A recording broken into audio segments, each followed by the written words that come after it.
ಎಲ್ಲರಿಂದ ಶ್ರೀ ರಾಹುಲ್ ಗಾಂಧಿ ಅವರಿಗೆ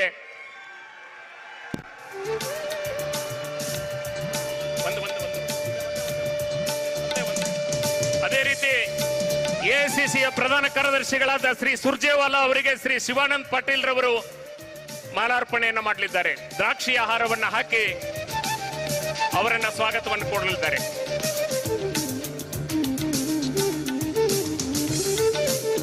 ಬಂಧುಗಳೇ, ಇದೀಗ ನೇರವಾಗಿ ನಾನು ರಾಹುಲ್ ಗಾಂಧಿ ಅವರನ್ನು ಆಹ್ವಾನಿಸ್ತೇನೆ. ಬಾಲಕನಾಗಿದ್ದಾಗ, ಅವರ ಮಗುವಾಗಿದ್ದಾಗ ಅವರ ಅಜ್ಜಿ ದೇಶದ ಉಗ್ರಗಾಮಿಗಳ ಗುಂಡಿಗೆ ಬಲಿಯಾಗಿದ್ರು. ಯುವಕನಾಗಿ ಕಾಲೇಜಿನಲ್ಲಿದ್ದಾಗ ತಂದೆಯ ದೇಹ ಛಿದ್ರಗೊಂಡಿತ್ತು. ಅಂತಹ ಎಲ್ಲ ಬೀಭತ್ಸ ಘಟನೆಗಳನ್ನ ತಮ್ಮ ಮನದಾಳದಲ್ಲಿಟ್ಟು ಕಾಶ್ಮೀರದಿಂದ ಕನ್ಯಾಕುಮಾರಿಯವರೆಗೆ, ದೆಹಲಿಯಿಂದ ಕನ್ಯಾಕುಮಾರಿವರೆಗೆ ಭಾರತ್ ಜೋಡೋ ಯಾತ್ರೆಯನ್ನು ಮಾಡಿ ದೇಶವನ್ನ ಜೋಡಿಸ್ತಕ್ಕಂಥ ಕೆಲಸವನ್ನ ರಾಹುಲ್ ಗಾಂಧಿ ಅವರು ಮಾಡ್ತಾ ಇದ್ದಾರೆ. ಈಗ ನೇರವಾಗಿ ರಾಹುಲ್ ಗಾಂಧಿ ಅವರು ತಮ್ಮನ್ನು ಉದ್ದೇಶಿಸಿ ಮಾತನಾಡ್ತಾರೆ.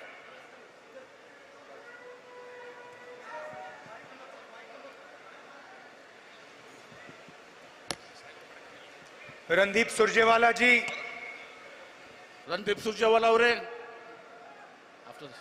रणदीप सुरजेवाला जी, सिद्धरमैया जी, एमबी पाटिल जी, शिवानंद पाटिल जी, नाडा गाडव जी, गौडा पाटिल जी, अशोक मनुगुले जी, विट्ठल जी, प्रकाश राठौड़ जी, सुनील गौडा जी,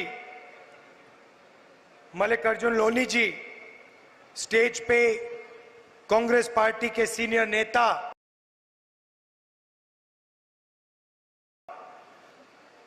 भाइयों और बहनों, प्रेस के हमारे मित्रों, आप सबका यहां बहुत बहुत स्वागत।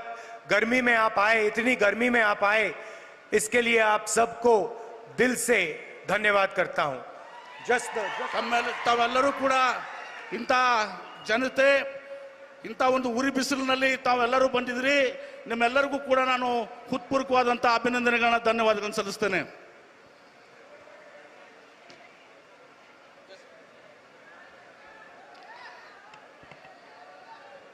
देखिए, ये जो चुनाव है, ये आम चुनाव नहीं है। पहले जैसे चुनाव होते थे वैसा चुनाव नहीं है, क्योंकि पहली बार हिंदुस्तान के इतिहास में एक पार्टी और एक व्यक्ति हिंदुस्तान के संविधान को और लोकतंत्र को खत्म करने की कोशिश कर रहे हैं। ಇದು ಒಂದು ಸಾಮಾನ್ಯ ಚುನಾವಣೆ ಅಲ್ಲ. ಈ ತರ ಚುನಾವಣೆ ನಡೀತದೆ.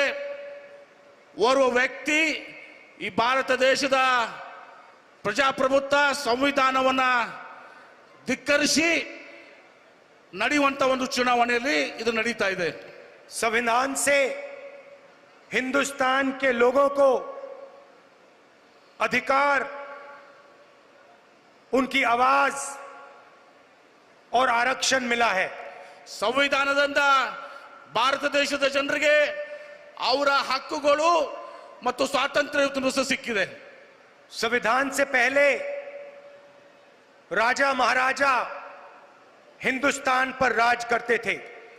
ಸಂವಿಧಾನದಲ್ಲಿ ಮೊದಲು ರಾಜ ಮಹಾರಾಜರು ಈ ಭಾರತ ದೇಶದಲ್ಲಿ ಹಿಂದೂಸ್ತಾನದಲ್ಲಿ ಆಡಳಿತ ಮಾಡ್ತಾ ಇದ್ರು. अगर आज हिंदुस्तान के गरीब लोगों के पास, पिछड़ों के पास, दलितों के पास, आदिवासियों के पास अधिकार हैं, आवाज है, तो संविधान ने ये आवाज और ये अधिकार दिए हैं.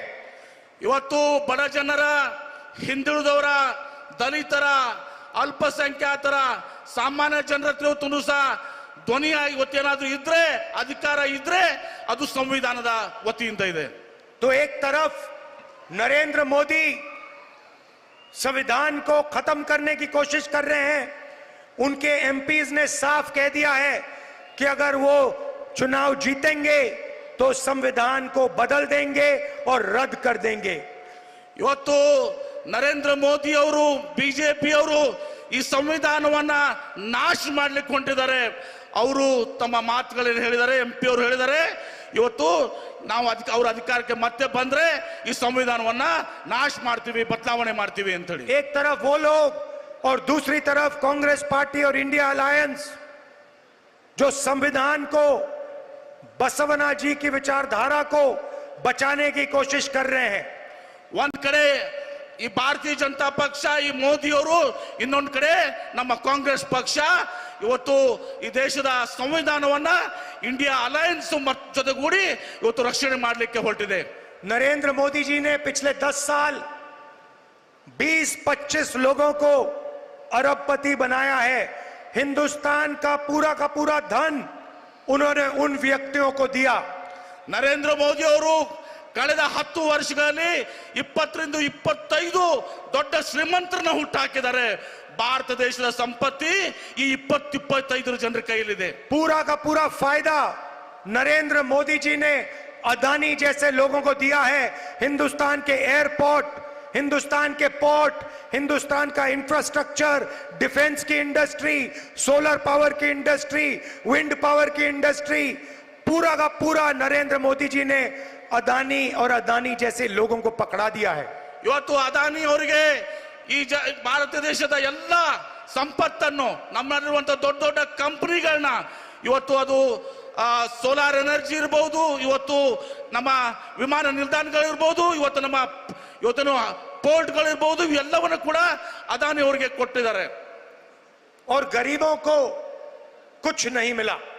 ಬಡವರಿಗೆ ಏನೂ ಕೂಡ ಸಿಕ್ಕಿಲ್ಲ. कर्नाटक में हम 5 गारंटी देते हैं और आप जानते हो कि कर्नाटक में गरीबों को कितना फायदा हुआ है।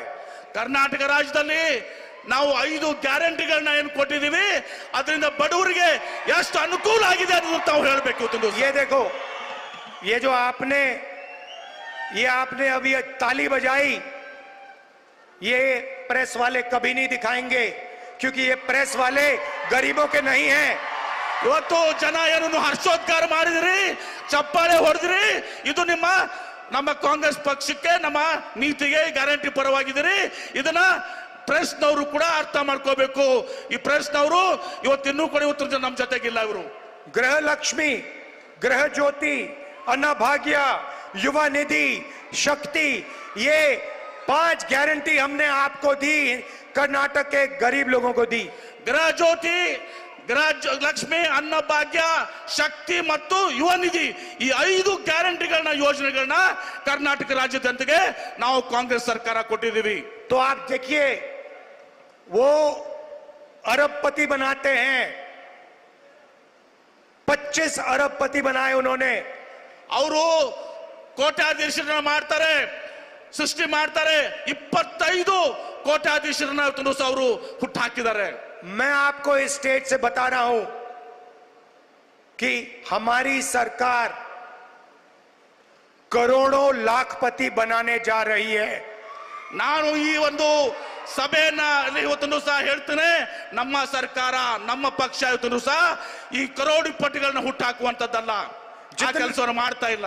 जितना पैसा नरेंद्र मोदी जी ने अरबपतियों को दिया, उतना पैसा हम किसानों को, युवाओं को, गरीबों को, मजदूरों को देने जा रहे हैं। ಎಷ್ಟು ಕೋಟ್ಯಾಂತರ ಹಣ ಇವತ್ತು ಸಹ ನರೇಂದ್ರ ಮೋದಿ ಅವರು ಈ ಕೋಟ್ಯಾಧೀಶರಿಗೆ, ದೊಡ್ಡ ದೊಡ್ಡ ಉದ್ಯಮಿಗಳು ಕೊಟ್ಟಿದ್ದಾರೆ. ಅದನ್ನ ನಾವು ರೈತರಿಗೆ, ಬಡವರಿಗೆ, ಕೂಲಿ ಕಾರ್ಮಿಕರಿಗೆ, ಹಿಂದುಳಿದವರಿಗೆ ನಾವು ಕೊಡ್ಲಿಕ್ಕೆ ಬಯಸಿದ್ದೀವಿ. गृह लक्ष्मी स्कीम के बारे में प्रधानमंत्री ने कहा था कि अगर इसको कर्नाटक में लागू कर दिया जाए तो कर्नाटका बैंकरप्ट हो जाएगा।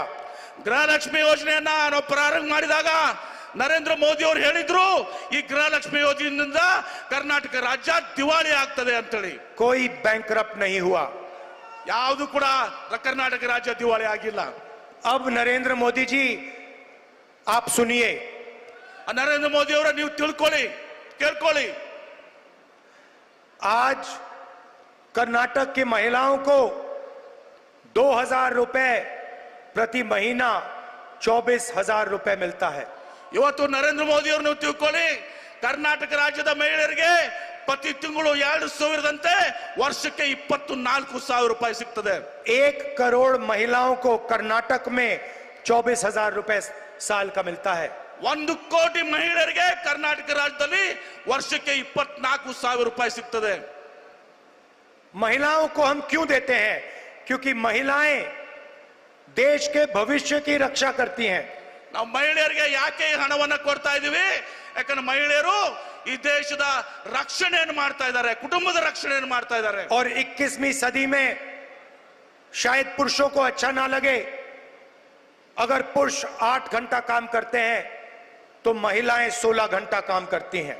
ಇದು ಗಂಡಸರಿಗೆ ಸ್ವಲ್ಪ ಪುರುಷರಿಗೆ ಸ್ವಲ್ಪ ಇದು ಅನ್ಸ್ಬಹುದು। ಗಂಡಸರು 8 ತಾಸು ಕೆಲಸ ಮಾಡಿದ್ರೆ ಮಹಿಳೆಯರು 16 ಗಂಟೆ ಕೆಲಸ ಮಾಡ್ತಾರೆ। बाहर जाके महिला और पुरुष मजदूरी करते हैं और फिर घर में 8 घंटे महिला बच्चों की देखभाल करती है, भोजन पकाती है। 8 ಗಂಟೆಗಳ ಕಾಲ 8 ತಾಸು ಹೊರಗೆ ಹೋಗಿ ಅವರು ಕೆಲಸ ಮಾಡ್ತಾರೆ, ಮನೆಗೆ ಬಂದು ಮತ್ತು 8 ತಾಸು ಮಕ್ಕಳನ್ನ ಸಾಕುವ ಜೊತೆಗೆ ಇವತ್ತು ಅಡಿಗೆ ಮಾಡುವಂತ ಕೆಲಸ ಮಾಡ್ತಾರೆ, ಮನೆ ಕೆಲಸ ಮಾಡ್ತಾರೆ। इसलिए कर्नाटक में हमने 24,000 रुपए गरीब महिलाओं के बैंक अकाउंट में साल के डाले। ಇದರ ಸಲುವಾಗಿನೇ ನಾವು ಮಹಿಳೆಯರಿಗೆ ಪ್ರತಿ ತಿಂಗಳು ಇವತ್ತೊಂದು ದಿವಸ 2,000ದಂಗೆ ವರ್ಷಕ್ಕೆ 24,000 ಮಹಿಳೆಯರ ಅಕೌಂಟ್ಗೆ ನೇರವಾಗಿ ಹಣವನ್ನು ಜಮಾ ಮಾಡ್ತಾ ಇದ್ದೀವಿ। अब आप ताली बजाने के लिए तैयार हो जाओ। ಈಗ ತಾವೆಲ್ಲರೂ ಚಪ್ಪಾಳೆ ಹೊಡಿಲಿಕ್ಕೆ ತಯಾರಾಗಿರಿ, क्योंकि जो मैं अब आपको बोलने जा रहा हूं उससे जबरदस्त ताली बजने जा रही है। ಈಗ ನಾನು ಏನ್ ಹೇಳಕ್ ಹೊಂಟಿದ್ದೀನಿ ಇದರಿಂದ ಬಹಳ ದೊಡ್ಡ ಚಪ್ಪಾಳೆಯನ್ನ ಇವತ್ತು ನೀವು ಹೊಡೆಯುವಂತದ್ದಾಗ್ತದೆ। चुनाव के बाद जैसे ही इंडिया अलायंस की सरकार बनेगी, ಚುನಾವಣೆ ನಂತರ ಇಂಡಿಯಾ ಅಲೈನ್ಸ್ ಏನು ಅಧಿಕಾರಕ್ಕೆ ಬರ್ತದೆ, ಸರ್ಕಾರ ರಚನೆ ಮಾಡ್ತದೆ, हिंदुस्तान के सारे गरीब परिवारों की लिस्ट बनेगी। ಹಿಂದೂಸ್ತಾನದ ಪ್ರತಿಯೊಬ್ಬರ ಮಹಿಳೆಯರಿಗೆ ಇವತ್ತು ಸಹ ಒಂದು ದೊಡ್ಡ ಶಕ್ತಿಯನ್ನು ತುಂಬುತ್ತಿದ್ದೇವೆ। और हर गरीब परिवार में से एक महिला चुनी जाएगी। ಮತ್ತು ಎಲ್ಲ ಪ್ರತಿಯೊಂದು ಬಡ ಕುಟುಂಬದಿಂದ ಒಬ್ಬ ಮಹಿಳೆಯನ್ನ ನಾವು ಆಯ್ಕೆ ಮಾಡ್ತೀವಿ।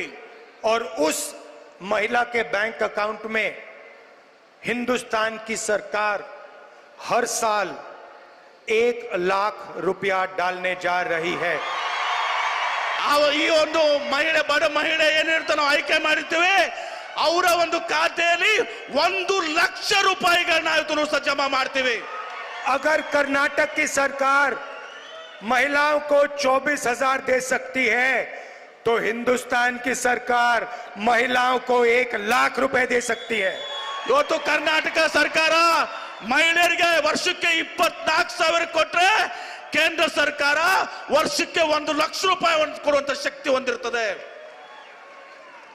और कर्नाटक को 1,24,000 रुपए साल के महिलाओं को मिलेगा। ಮತ್ತು ಕರ್ನಾಟಕ ರಾಜ್ಯದಲ್ಲಿ 1,24,000 ರೂಪಾಯಿ ಮಹಿಳೆಯರಿಗೆ ಇವತ್ತು ಸಹ ಕುಟುಂಬಕ್ಕೆ ಸಿಗ್ತದೆ। आप सोचिए, हर साल हर महीने 10,500 रुपए खटाखट बैंक अकाउंट में। ತಾವು ವಿಚಾರ ಮಾಡ್ರಿ, ಪ್ರತಿ ತಿಂಗಳು 10,500 ರೂಪಾಯಿ ಕಟಾಕಟ್ ನಿಮ್ಮ ಜಮೆಗೆ ಕಾನೂನಿಗೆ ಇವತ್ತು ಸಹ ಅಕೌಂಟ್ಗೆ आप ಬರ್ತದೆ। एक कर्नाटक के सबसे गरीब परिवार सुबह उठेंगे, 1 तारीख को हर महीने सुबह उठेंगे और बैंक अकाउंट में सीधा महीने का 10,500 रुपए दिखाई देगा।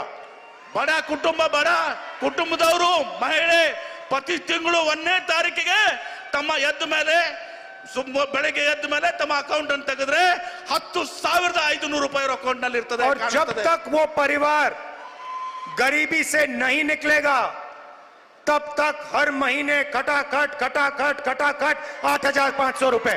ಎಲ್ಲಿವರೆಗೆ ಆ ಒಂದು ಕುಟುಂಬ ಬಡತನದಿಂದ ಹೊರಗೆ ಬರ್ಲಿಕ್ಕೆ ಆಗುದಿಲ್ಲ ಅಲ್ಲಿವರೆಗೆ ಪ್ರತಿ ತಿಂಗಳು 10,500 ರೂಪಾಯಿ ಕಟಾಕಟ್ ನಿಮ್ಮ ಅಕೌಂಟ್ ಕೊಡುವಂತದ್ದಾಗ್ತದೆ।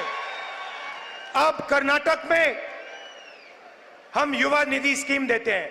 ಕರ್ನಾಟಕ ರಾಜ್ಯದಲ್ಲಿ ನಾವು ಯುವ ನಿಧಿ ಯೋಜನೆಯನ್ನ ನೋಡಿದಿರಿ। अनएम्प्लॉयड युवाओं को 3,000 रुपए महीने का मिलता है।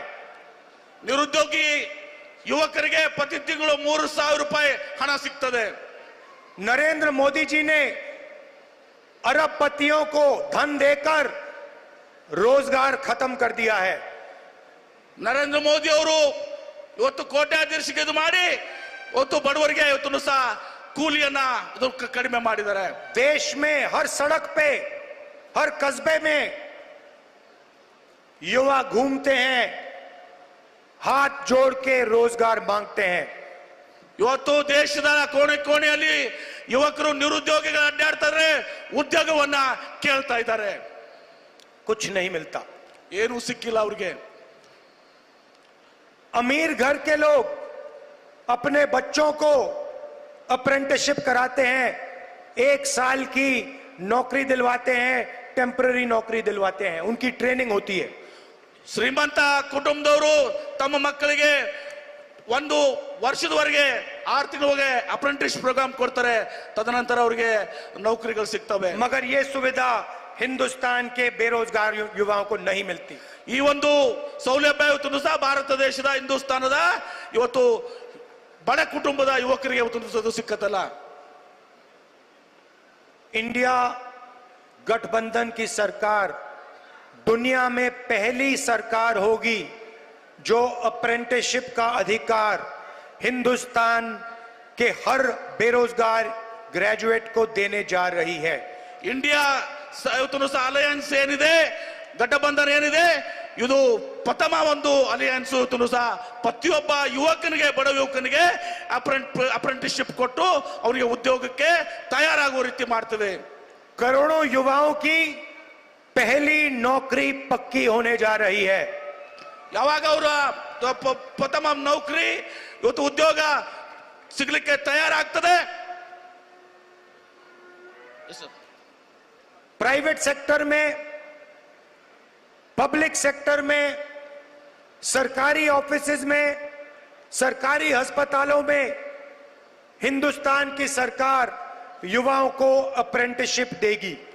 ಖಾಸಗಿ ಸಂಸ್ಥೆಗಳಲ್ಲಿ, ಖಾಸಗಿ ಉದ್ಯಮಿಗಳಲ್ಲಿ, ಸರ್ಕಾರದ ಉದ್ಯಮಿಗಳಲ್ಲಿ ಎಲ್ಲ ಇದರಲ್ಲಿ ಇವತ್ತು ಸಹ ಭಾರತ ಸರ್ಕಾರ ಇವತ್ತು ಅಪ್ರೆಂಟಿಸ್ಶಿಪ್ ಕಾರ್ಯಕ್ರಮಗಳನ್ನ ಹಮ್ಮಿಕೊಳ್ತದೆ।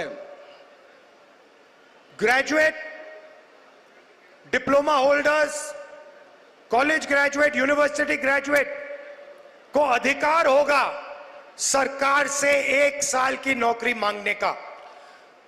ಪದವೀಧರರು, ಡಿಪ್ಲೊಮಾ ಹೋಲ್ಡರ್ಸ್ ಇವತ್ತು ಪ್ರತಿಯೊಬ್ಬರು ಕೂಡ ಸರ್ಕಾರದ ಜೊತೆ ಹಕ್ಕಿದೆ, 1 ವರ್ಷದ ನಂತರ ಅಪ್ರೆಂಟಿಸ್ ನಂತರ ಅವರು ನೌಕರಿಯನ್ನ ಒದಗಿಸಿಕೊಡಿ ಅಂತ ಕೇಳಲಿಕ್ಕೆ ಹಕ್ಕನ್ನು ಕೊಡ್ತದೆ। जैसे मनरेगा में रोजगार की गारंटी थी, वैसे ही हम ग्रेजुएट्स को अप्रेंटिसशिप की गारंटी दे रहे हैं। ಯಾವ ರೀತಿ ಮಹಾತ್ಮ ಗಾಂಧಿ ರೋಜ್ಗಾರ್ ಯೋಜನೆಯಲ್ಲಿ ಇವತ್ತು ಸಹ ಕಡ್ಡಾಯವಾಗಿ ನಾವು ಕೂಲಿಯನ್ನ ಕೊಡ್ತೀವಿ, ಆದರೆ ಅಪ್ರೆಂಟಿಸ್ ಮೂಲಕ ಪ್ರತಿಯೊಬ್ಬ ಯುವಕನಿಗೂ ಕೂಡ ನಾವು ಉದ್ಯೋಗ ನೌಕರಿಯ ಒಂದು ಖಾತ್ರಿಯನ್ನ ಕೊಡ್ತೇವೆ। 1 साल की नौकरी होगी और हर महीने 8,500 रुपए बैंक अकाउंट में ठकाठक साल के 1 लाख रुपए बैंक अकाउंट में ठक। 1 ವರ್ಷದ ನೌಕರಿ ಇರ್ತದೆ, ಪ್ರತಿ ತಿಂಗಳು ಇವತ್ತು ಸಹ 8,500 ರೂಪಾಯಿ ಆ ಯುವಕರ ಅಕೌಂಟಿಗೆ ನೇರವಾಗಿ ಟಕ ಅಂತ ಜಮಾ ಮಾಡ್ತದೆ। और हिंदुस्तान को करोड़ों युवाओं की एक ट्रेंड वर्कफोर्स मिलेगी। ಭಾರತ ದೇಶಕ್ಕೆ ಕೋಟ್ಯಾಂತರ ಯುವಕರ ಒಂದು ಶಕ್ತಿ ಇವತ್ತು ಸಹ ಏನು ಇವತ್ತು ಪರಿಣಿತಿ ಹೊಂದಿದಂತ ಒಂದು ಫೋರ್ಸ್ ಇವತ್ತು ಸಹ ಸಮೂಹ ಸಿಗ್ತದೆ। नरेंद्र मोदी जी ने आज तक किसानों का कर्जा माफ नहीं किया। ನರೇಂದ್ರ ಮೋದಿ ಅವರು ಇಲ್ಲಿವರೆಗೆ ರೈತರ ಸಾಲವನ್ನ ಮನ್ನಾ ಮಾಡಿಲ್ಲ और किसानों को कानूनी एमएसपी नहीं देते हैं। ಮತ್ತು ರೈತರಿಗೆ ಇವತ್ತು ಸಹ ತಾವು ಬೆಳೆದಂತಹ ಬೆಳೆಗಳಿಗೆ ಇವತ್ತು MSP ದರವನ್ನ ಇವತ್ತು ಸಹ ಕೊಡ್ತಾ ಇಲ್ಲ. हमारी सरकार आते ही किसानों का कर्जा माफ करने जा रही है. ನಮ್ಮ ಸರ್ಕಾರ ಬಂದ ಕೂಡಲೇ ರೈತರ ಸಾಲವನ್ನ ಮನ್ನಾ ಮಾಡ್ತೀವಿ. और लीगली गारंटीड MSP हिंदुस्तान के किसानों को दी जाएगी. ರೈತರಿಗೆ MSP ದರ ಅವರು ಬೆಳೆದಂತ ಬೆಳೆಗಳಿಗೆ ಯೋಗ್ಯವಾದ ದರ ಸಿಗಲಿಕ್ಕೆ ನಾವು ಕ್ರಮವನ್ನ ಕೈಗೊಳ್ತೀವಿ. आशा और आंगनवाड़ी में जो काम करती हैं उन महिलाओं की आमदनी दुगनी की जाएगी और मनरेगा में 400 रुपए दिया जाएगा. ಆಶಾ ಮತ್ತು ಅಂಗನವಾಡಿ ಕಾರ್ಯಕರ್ತರಿಗೆ ಅವ್ರು ಏನ್ ಪಡ್ಕೊಳ್ಳುವಂತ ಸಂಭಾವನೆಯನ್ನ ಪಗಾರನ್ನ 2 ಪಟ್ಟು ಮಾಡ್ತೀವಿ. ಮತ್ತು ಇವತ್ತು ಸಹ ಮಹಾತ್ಮ ಗಾಂಧಿ ರೋಜ್ಗಾರ್ ಯೋಜನೆಯಲ್ಲಿ ಏನು ತಾವು ಹಣ ಕೂಲಿ ಏನ್ ಪಡ್ಕೊಳ್ತಿದ್ರೆ ಅದನ್ನ 2 ಪಟ್ಟು 400 ರೂಪಾಯಿ ಇವತ್ತು ಸಹ ಮಾಡ್ತೀವಿ. नरेंद्र मोदी जी ने हिंदुस्तान के युवाओं से आर्मी की जो जॉब होती थी वो छीनी. ನರೇಂದ್ರ ಮೋದಿ ಅವರು ಭಾರತ ದೇಶದ ಯುವಕರು ಏನು ಆರ್ಮಿಯಲ್ಲಿ ಸೇವೆಯನ್ನು ಮಾಡ್ತಾ ಇದ್ರೆ ಅವರ ನೌಕರಿಯನ್ನ ಇವತ್ತು ಸಹ ಸೈನ್ಯದಲ್ಲಿ ಸೇವೆ ಮಾಡೋರ ನೌಕರಿಯನ್ನ ಕಸಿದುಕೊಂಡಿದ್ದಾರೆ. वो अग्निवीर योजना लाए. ಅವರು ಒಂದು ಯೋಜನೆಯನ್ನ ತಂದ್ರು. अग्निवीर योजना हिंदुस्तान की आर्मी और हिंदुस्तान के जवान पर अपमान है. ಇವತ್ತು ಅದು ಯೋಜನೆ ತಂದಿದ್ದಾರೆ. ಅದು ಭಾರತ ದೇಶದ ಯುವಕರಿಗೆ ಒಂದು ದೊಡ್ಡ ಹೊಡೆತ ಇದೆ. अग्निवीर योजना को हम रद्द करने जा रहे हैं, खत्म करने जा रहे हैं. ಆ ಒಂದು ತಾತ್ಕಾಲಿಕ ಯೋಜನೆ ತಂದಿದ್ದಾರೆ. ಅದನ್ನ ನಾವು ಅಭಿವೃದ್ಧಿ ಯೋಜನೆ ಅದನ್ನ ನಾವು ರದ್ದು ಮಾಡಲಿಕ್ಕೆ ಹೊರಟಿದ್ದೀವಿ. 2 तरीके के शहीद नहीं होंगे. एक तरीके का शहीद होगा, सबको पेंशन मिलेगी, सबको कैंटीन मिलेगी और सबको शहीद का दर्जा मिलेगा. ಎಲ್ಲ ಒಂದೇ ರೀತಿಯ ಒಂದು ಯೋಧರು ಇರ್ತಾರೆ, ಆರ್ಮಿ ಇರ್ತದೆ. ಅವ್ರು ಎಲ್ಲಾ ರೀತಿಯ ಅವ್ರಿಗೆ ಸಮಾನವಾದಂತಹ ಪಗಾರ ಸಿಗ್ತದೆ ಮತ್ತು ಸೌಲಭ್ಯಗಳು ಕೂಡ ಇತ್ತು ಸಹ ಸಿಗ್ತದೆ. नरेंद्र मोदी जी ने हिंदुस्तान पर गलत GST लागू की है. ನರೇಂದ್ರ ಮೋದಿ ಅವರು ಭಾರತ ದೇಶದ ಮೇಲೆ ತಪ್ಪಾದಂತ ಒಂದು GST ವ್ಯವಸ್ಥೆಯನ್ನ ಜಾರಿಗೊಳಿಸಿದ್ದಾರೆ. 5 अलग अलग टैक्स, ज्यादा टैक्स, किसानों पर टैक्स. 5 ಬೇರೆ ಬೇರೆ ಟ್ಯಾಕ್ಸ್ ಅನ್ನ ಇವತ್ತೊಂದು ಸಹ ಹಾಕಿದ್ದಾರೆ. ರೈತರ ಮೇಲೆ ಅವತ್ತು GST, ಮಹಿಳೆಯರ ಮೇಲೆ GST, ಇನ್ನೂತರ ಎಲ್ಲ ಇದ್ರ ಮೇಲೆ ಅವತ್ತು ಸಹ GST ಅನ್ನು ಸಹ ಹಾಕಿದ್ದಾರೆ. और आप कर्नाटक के लोग जानते हैं कि GST, गलत GST के कारण आप 100 रुपए देते हो और आपको 13 रुपए वापस मिलते हैं. ಈ ಒಂದು ತಪ್ಪಾದಂತ GST ಇಂದ ನೀವು 100 ರೂಪಾಯಿ ಏನು ಕೊಡ್ತೀರಿ ಅದರಿಂದ ವಾಪಸ್ ನಿಮಗೆ ಕೇವಲ 13 ರೂಪಾಯಿ ವಾಪಸ್ ಬರ್ತದೆ. कर्नाटक के साथ प्रधानमंत्री अन्याय कर रहे हैं. ಕರ್ನಾಟಕ ರಾಜ್ಯದ ಜನರ ಜೊತೆಗೆ ಪ್ರಧಾನಮಂತ್ರಿ ನರೇಂದ್ರ ಮೋದಿ ಅವರು ಅನ್ಯಾಯವನ್ನ ಮಾಡ್ತಾ ಇದ್ದಾರೆ. हम GST को बदलेंगे और ये जो अन्याय हो रहा है आपके खिलाफ, इसे हम ठीक करेंगे. ನಾವು GST ಅನ್ನ ಬದಲಾವಣೆ ಮಾಡ್ತೀವಿ. ನಿಮ್ ಜೊತೆ ಏನು ಅನ್ಯಾಯ ಆಗ್ತದೆ ಆ ಅನ್ಯಾಯವನ್ನ ನಾವು ಸರಿಪಡಿಸ್ತೀವಿ. अब आखिरी बात, आप प्रधानमंत्री के भाषण देखते हो, घबराए हुए हैं. ನೀವೇನು ಪ್ರಧಾನಮಂತ್ರಿಗಳ ಮಾತನ್ನು ಕೇಳ್ತಾ ಇದ್ದೀರಿ. ಪ್ರಧಾನಮಂತ್ರಿಗಳು ಇವತ್ತು ಗಾಬರಿಗೊಂಡಿದ್ದಾರ. शायद कुछ ही दिनों में स्टेज पे आंसू निकल आए. ಸ್ವಲ್ಪ ದಿನಗಳ ಮೇಲೆ ಅವ್ರು ಏನು ಸ್ಟೇಜ್ ಮೇಲೆ ಬರ್ತಾರೆ, ವೇದಿಕೆ ಮೇಲೆ ಬರ್ತಾರೆ, ಬಹುಶಃ ಅವರಿಗೆ ಕಣ್ಣಲ್ಲಿ ನೀರುಗಳು ಬರ್ತವೆ. 24 घंटा आपका ध्यान इधर उधर करते रहते हैं. 24 ಗಂಟೆಗಳ ಕಾಲ ಇವತ್ತು ಸಹ ನಮ್ಮ ಧ್ಯಾನ ಮಾಡುವಂತ ಕೆಲಸ ಆಗ್ತದೆ ಅವ್ರಿಗೆ. कभी पाकिस्तान की बात होगी, कभी चाइना की बात होगी, कभी थाली बजवाएंगे, कभी मोबाइल फोन की लाइट जलवाएंगे. ಕೆಲವೊಮ್ಮೆ ಪಾಕಿಸ್ತಾನಗಳ ಮಾತಾಡ್ತಾರೆ, ಕೆಲವೊಮ್ಮೆ ಚೈನಾ ಮಾತಾಡ್ತಾರೆ, ಕೆಲವೊಂದು ವಿವಿಧ ವಿಚಾರಗಳು ಮಾತನಾಡ್ತಾರೆ ಅವರು. हिंदुस्तान में 3-4 बड़े मुद्दे हैं. ಭಾರತ ದೇಶದಲ್ಲಿ 3-4 ದೊಡ್ಡ ದೊಡ್ಡ ಸವಾಲುಗಳು ಸಂಬಂಧಿಸಿದವೆ. गरीबी, बेरोजगारी, महंगाई और भागीदारी. ಇವತ್ತು ಭಾರತ ದೇಶದಲ್ಲಿ ಏನು 4 ದೊಡ್ಡ ಸವಾಲುಗಳಿದಾವೆ, ಸಮಸ್ಯೆಗಳಿದಾವೆ. ಒಂದು ಬಡತನ, ಇನ್ನೊಂದು ನಿರುದ್ಯೋಗ, ಇನ್ನೊಂದು ಬೆಲೆ ಏರಿಕೆ. ಈ 4 ಸವಾಲುಗಳು ನಮ್ಮ ಮುಂದಿದಾವೆ. कांग्रेस पार्टी बेरोजगारी मिटा सकती है, महंगाई कम कर सकती है और आप सबको भागीदारी दे सकती है. ಕಾಂಗ್ರೆಸ್ ಪಕ್ಷ ಇವತ್ತು ಸಹ ಬೆಲೆ ಏರಿಕೆಯನ್ನ ನಿರಂತರ ಮಾಡ್ತದೆ. ಅದ್ರ ಜೊತೆಗೆ ಇವತ್ತು ಜನರಿಗೆ ಉದ್ಯೋಗವನ್ನು ಕಡಿಸು ಮಾಡ್ತದೆ. ಅದಕ್ಕೆ ಕಾಂಗ್ರೆಸ್ ಪಕ್ಷ ಸಮರ್ಥವಾಗಿದೆ ಇವತ್ತು ಸಹ. नरेंद्र मोदी जी ने पिछले 10 साल सिर्फ गरीबों से पैसा छीना है. ನರೇಂದ್ರ ಮೋದಿ ಅವರು ಕಳೆದ 10 ವರ್ಷ ಕೇವಲ ಬಡವರಿಂದ ಹಣವನ್ನು ವಸೂಲಿ ಮಾಡಿದ್ದಾರೆ, ಕಸಿಕೊಂಡಿದ್ದಾರೆ. अरबपति बना दिए. ಕೋಟ್ಯಾಧೀಶರನ್ನ ಸೃಷ್ಟಿ ಮಾಡಿದ್ದಾರೆ. 22 लोग हैं जिनके पास उतना ही धन है जितना 70 करोड़ हिंदुस्तानियों के पास है. 22 ಅರಬಪತಿಗಳು, ಕೋಟ್ಯಾಧೀಶರು, ಉದ್ಯಮಿಗಳ ಹತ್ರ ಏನ್ ಹಣ ಇದೆ ಅದು ಇನ್ನುಳಿದ ಭಾರತ ದೇಶದ ಇವತ್ತು ಸಹ 80% ಜನರ ಹತ್ರ ಇದೆ. हिंदुस्तान के 1% लोग 40% धन को कंट्रोल करे बैठे हुए हैं. ಭಾರತ ದೇಶದ ಕೇವಲ 1% ಜನ, 1% ಜನ ಇವತ್ತು 40% ಇವತ್ತು ಸಹ ಇದನ್ನ ನಮ್ಮ ಸಂಪತ್ತನ್ನು ಇವತ್ತು ನಿಯಂತ್ರಣ ಮಾಡ್ತಾ ಇದ್ದಾರೆ. और पिछड़ों, दलितों, आदिवासियों, गरीब जनरल कास्ट, माइनॉरिटी के लिए कहीं जगह नहीं है. ಮತ್ತು ಇದರಲ್ಲಿ ಹಿಂದುಳಿದವರಿಗೆ, ಅಲ್ಪಸಂಖ್ಯಾತರಿಗೆ, ದಲಿತರಿಗೆ, ಆದಿವಾಸಿಗಳಿಗೆ ಸ್ವಲ್ಪನೂ ಕೂಡ ಇದರಲ್ಲಿ ಸ್ಥಾನ ಇಲ್ಲ ಇವತ್ತು ಸಹ. सीधी सी बात है, मैं आपको सीधा एक लाइन में कह देता हूं. ಒಂದೇ ಒಂದು ಮಾತನ್ನ ನಾನು ನೇರವಾಗಿ ಇವತ್ತು ಸಹ ಒಂದೇ ಒಂದು ಸೆಂಟೆನ್ಸ್ ನಲ್ಲಿ ಇವತ್ತು ಒಂದೇ ಒಂದು ವಾಕ್ಯದಲ್ಲಿ ಇವತ್ತು ಹೇಳ್ತೇನೆ. जितना पैसा नरेंद्र मोदी जी ने उन अरबपतियों को दिया, उतना पैसा हम हिंदुस्तान के गरीब लोगों को देने जा रहे हैं. खत्म. ಒಂದೇ ಒಂದು ವಾಕ್ಯದಲ್ಲಿ ಹೇಳ್ಬೇಕಂದ್ರೆ ನರೇಂದ್ರ ಮೋದಿ ಅವರು ಏನೋ ಅವರು ದೊಡ್ಡ ದೊಡ್ಡ ಉದ್ಯಮಿಗಳಿಗೆ ಏನು ಕೊಟ್ಟಿದ್ದಾರೆ 27 ಜನರಿಗೆ, ಅದೇ ಹಣ ಇವತ್ತು ಸಹ ಭಾರತ ದೇಶದ ಪ್ರತಿಯೊಬ್ಬರಿಗೆ ಇವತ್ತು ಸಹ ನಾವು ಕೊಡುವಂತ ಕೆಲಸ ಮಾಡ್ತೇವೆ. मैं आप सबका दिल से धन्यवाद करता हूं.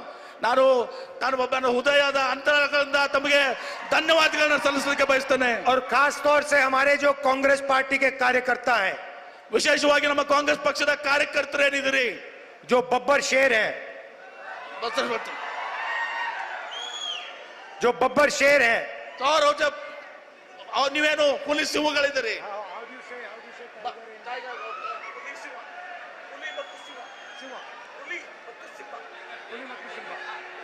कुली मत्तू सिम्बा,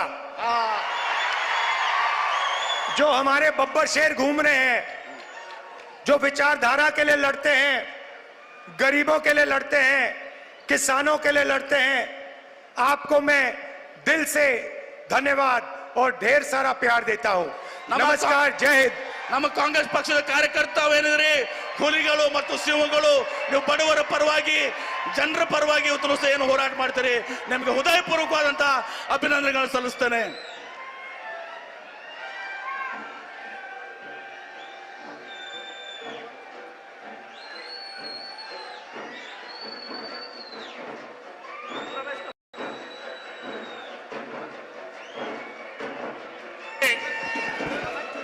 ಹಲೋ, ಇದೀಗ ತಮ್ಮನ್ನ ಉದ್ದೇಶಿಸಿ ಮಾತನಾಡಿದಂತ ಶ್ರೀ ರಾಹುಲ್ ಗಾಂಧಿ ಅವರಿಗೆ ಧನ್ಯವಾದಗಳು. ರಾಹುಲ್ ಗಾಂಧಿ ಅವರಿಗೆ, ರಾಹುಲ್ ಗಾಂಧಿ ಅವರಿಗೆ, ರಾಹುಲ್ ಗಾಂಧಿ ಅವರಿಗೆ, ಕರ್ನಾಟಕದ ಜನಪ್ರಿಯ ಮುಖ್ಯಮಂತ್ರಿ